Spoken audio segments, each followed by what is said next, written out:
ko siya, in-order ko siya sa Lazada. I think. I know Shoppee.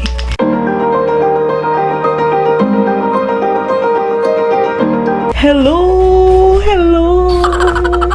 Hello mga kapatid! So, kumusta na po kayo?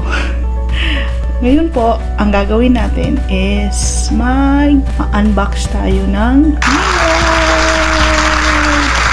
bakit ako bumili ng ring light? Actually, ayokong bumili ng ring light before. Kaya lang, there was a time na nag-film kami for our Tita series vlog. Tapos yung ginamit naming lights is super cheap lights. So yun, hindi makita yung mga products naming pinapa-autofocus. So, I decided na bumili na lang ng ring light since nagwa-vlog naman ako lagi at saka usually nagwa-vlog ako pag gabi. Kailangan ko ng ring light! So, let's start. So, ganito po siya. Ang laki niya. Ang laki niya. Binili ko siya, in-order ko siya sa Lazada. I think. I know Shoppee. Shoppee. Kasi yung kapatid ko, sabi niya, may nabibili daw sa Lazada.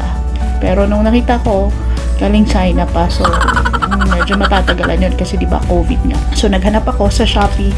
Tapos may nakita ako ganito. So, this is it. Ano lang, hindi sarap yung, so, yan.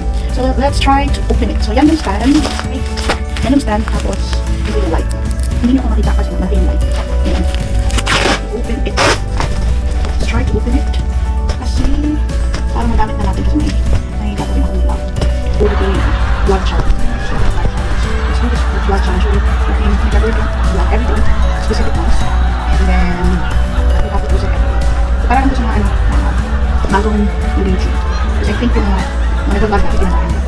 I used to, when I do vlogs, nag-vlog challenge ako. Pero kasi, hindi na siya nauso.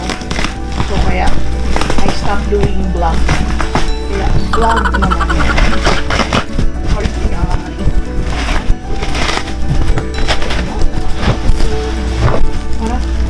Sorry, yay! So, yan yung stand niya. We'll try to open the carton.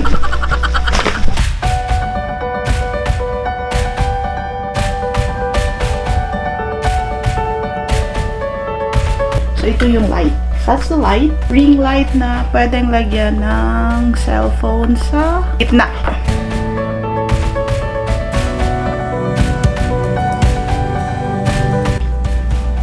Ayan. So, mag-start siya ng ganon. Yeah, there.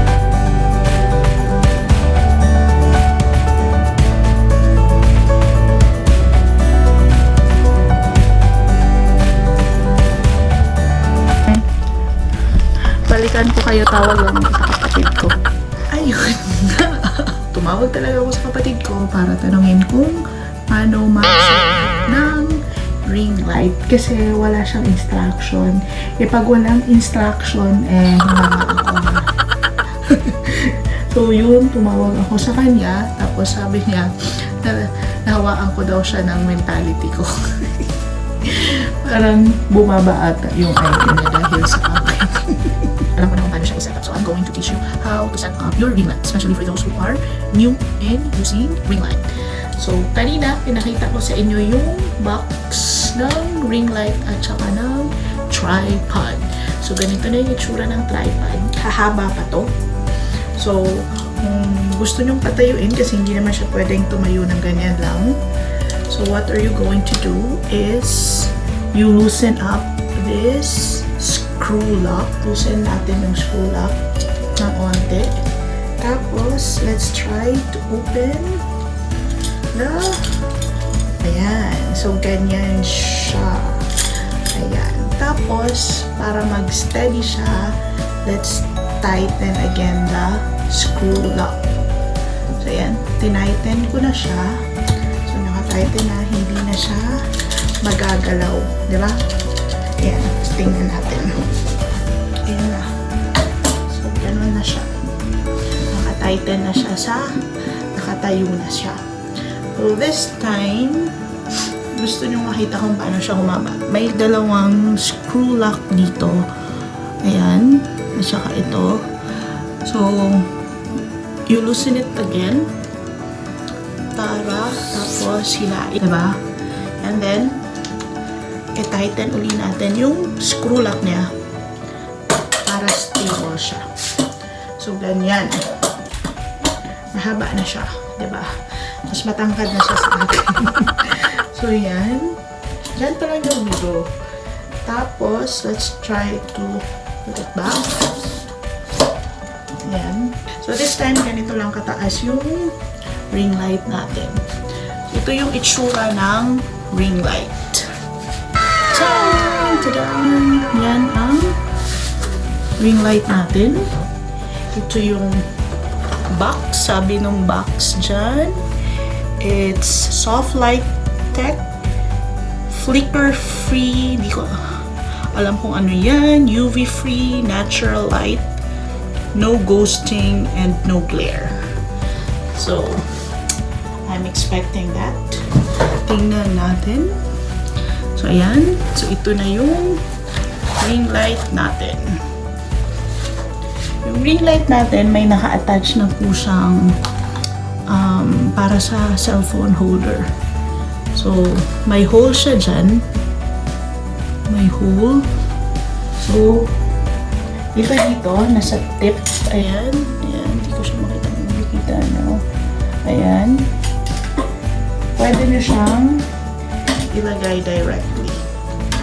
Ganon. Wait, ha? Para di siya magsamok-samok ba? Pwede na ninyo siya ibutang sa taas. Ring light ninyo. Yan na po yung itsura ng ring light ninyo. So, pag ganito, hindi nyo siya mabibend, hindi nyo siya pwede siya nyo palingunin, left or right, pero hindi nyo po siya mabibend, like lower or ganon, at saka pa ganon, na bend. So, kaya ito yung gamit ng ball bearing para mag-move around yung ring light. So, tanggalin muna natin ulit. Tanggal.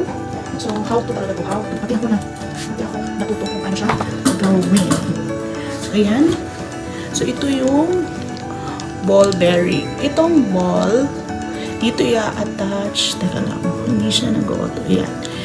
Itong ball, dito na i-attach yung ring light dito. Tapos, you tighten it here para hindi gumalaw yung ball. Diba? So, and then loosen it to move it around again. Okay, so lagay natin.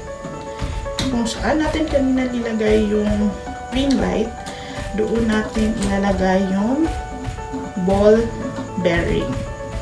So, yan. Tighten na po siya. Ayusin muna natin. Ayan. So, it's tightened. Nakakonect na po. Yan po yung ball bearing. Hindi po siya gumagalaw. Kasi, I already tightened it dito sa screw lock. So, yan. Gagawin natin is, ikakabit natin to.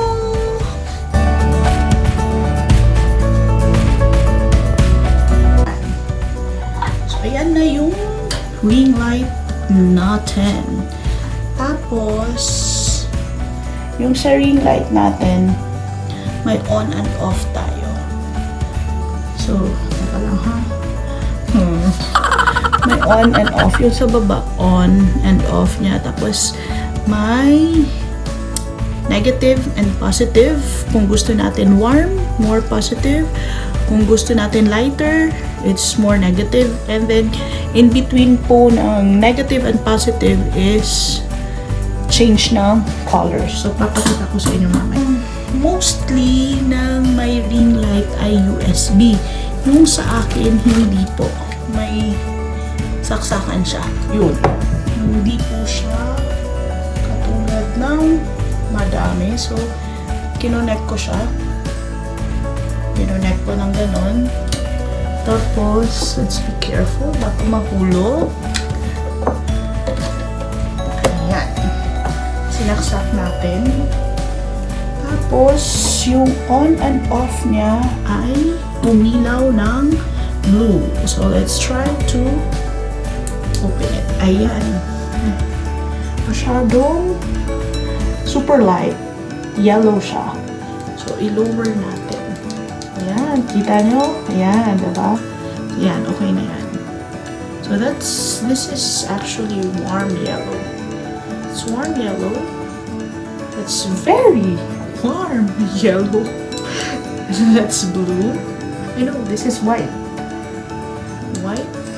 It's, I don't know what color is this. Ayan. Ay, tatlo lang pala. So, yan. Anyways, so pwede nyong lessen yung brightness or more bright. Ayoko ng more bright, masakit sa mata. Ayan. So, let's turn it off muna. So, this time, ang gagawin po natin is kung paano ilagay ang cellphone holder. Diba?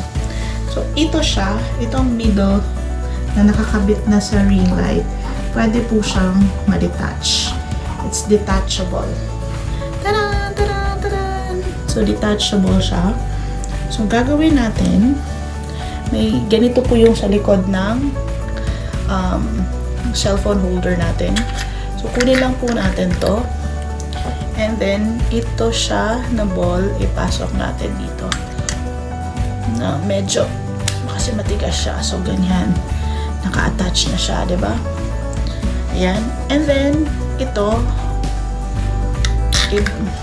ipasok natin dito. And then, doon natin ita-tighten yung cellphone holder para hindi po siya mahulog. Okay, so may cellphone holder na tayo.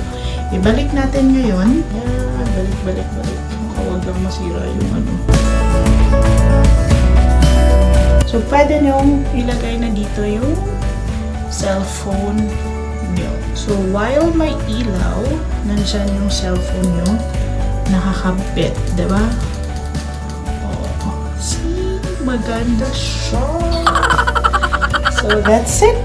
So, this is it. This is how we assemble our ring light. I hope you learned something from me today. Thank you.